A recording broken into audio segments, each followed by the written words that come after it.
Hi friends, నమస్తే. యండమూరి వీరేంద్రనాథ్ గారి టీచర్లు చెప్పనివి పెద్దలకు తెలియనివి విజయ రహస్యాలు నెక్స్ట్ పార్ట్ చూద్దాం.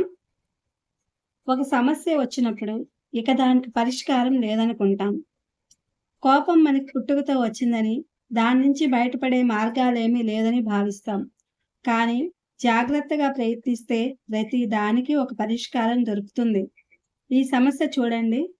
ఒక రాజుగారికి తన రాజ్యంలో ఉన్న పిల్లలందరికీ ఒక బంగారు నాణెం బహుమతిగా ఇవ్వాలన్న కోరిక కలిగింది.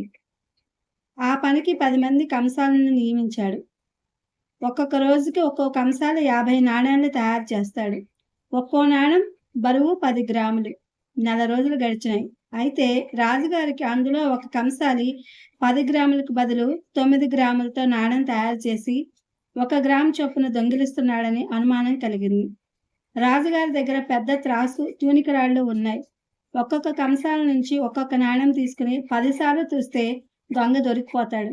కానీ రాజు తెలివైనవాడు. ఒక్కసారి మాత్రమే తూచి దొంగను పట్టుకున్నాడు. ఎలా?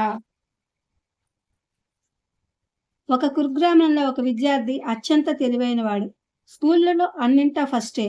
ఊళ్ళో వాళ్ళందరూ తమ పిల్లలు అతనిలా తయారవ్వాలని కోరుకుంటారు. టీచర్లు అతడిని చాలా మెచ్చుకుంటారు. కలెక్టర్ వచ్చినా, ఏ ఫంక్షన్ జరిగినా అతడినే ముందు నిలబెడతారు. అటువంటి వాడు పట్నంలో ప్రొఫెషనల్ కాలేజీకి వచ్చాడు. అంతా ఇంగ్లీషే. చకచకా మాట్లాడే అబ్బాయిలు, అమ్మాయిలు, తనకన్నా మంచి మార్కులు వచ్చిన వాళ్ళు, తెలివైన వాళ్ళు. దాంతో డిప్రెషన్కి లోనయ్యాడు. మెచ్చుకోలు స్థాయి నుంచి ఒక్కసారిగా అనామక స్థాయికి దిగిపోవడం కన్నా భయంకరమైన బాధ మరేముంటుంది? దీనికి తోడు ఇంటి మీద బెంగ, మరోవైపు ర్యాగింగ్, అభద్రతా భావం. ఈ సమయంలో అతడు కొందరు స్నేహితులుగా చేసుకుంటాడు. కానీ క్రమేణా వారిలో కొన్ని నచ్చని గుణాలను గమనిస్తాడు. లేదా వారిలో కొందరు తనని ఎమోషనల్గా కంట్రోల్ చేస్తున్నారని తెలుసుకుంటాడు. అయినా ఏమీ చేయలేని నిస్సహాయ స్థితిలో ఉండిపోతాడు.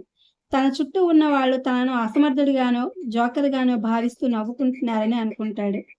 ఒక తెలివైన కుర్రవాడు డిప్రెషన్కి గురి అవటానికి, మార్కులు తగ్గిపోవడానికి ఇంతకన్నా పెద్ద కారణాలు మరేం కావాలి? ఇదే పరిస్థితుల్లో మరికొందరు మరొక విధంగా ప్రవర్తిస్తారు. తమ ఓటమికి నెపం మరొకరి మీద వేస్తారు. మా కుటుంబంలో అంతగా తెలివైన వారు లేరు, ఆ జీన్స్ మా రక్తంలో లేవు, నా తల్లిదండ్రులు నన్ను ఇలా పెంచారు, నేనేమీ చేయలేను, స్టాండర్డ్స్ ఉన్న స్కూల్లో నేను చదువుకోకపోవడం వల్లనే నేను ఇలా తయారయ్యాను, నేను నా మంచితనం వల్ల ఇలా దెబ్బతింటున్నాను, నేను వద్దని చెప్పినా మా పెద్దలు వినలేదు. ఈ విధంగా తమ బలహీనతల్ని ఇతరులు తప్పులుగా చిత్రీకరిస్తారు. కొందరైతే దేశాన్ని కూడా తప్పుపడతారు. మరికొందరు వ్యవస్థ మీద నెపం వేస్తారు.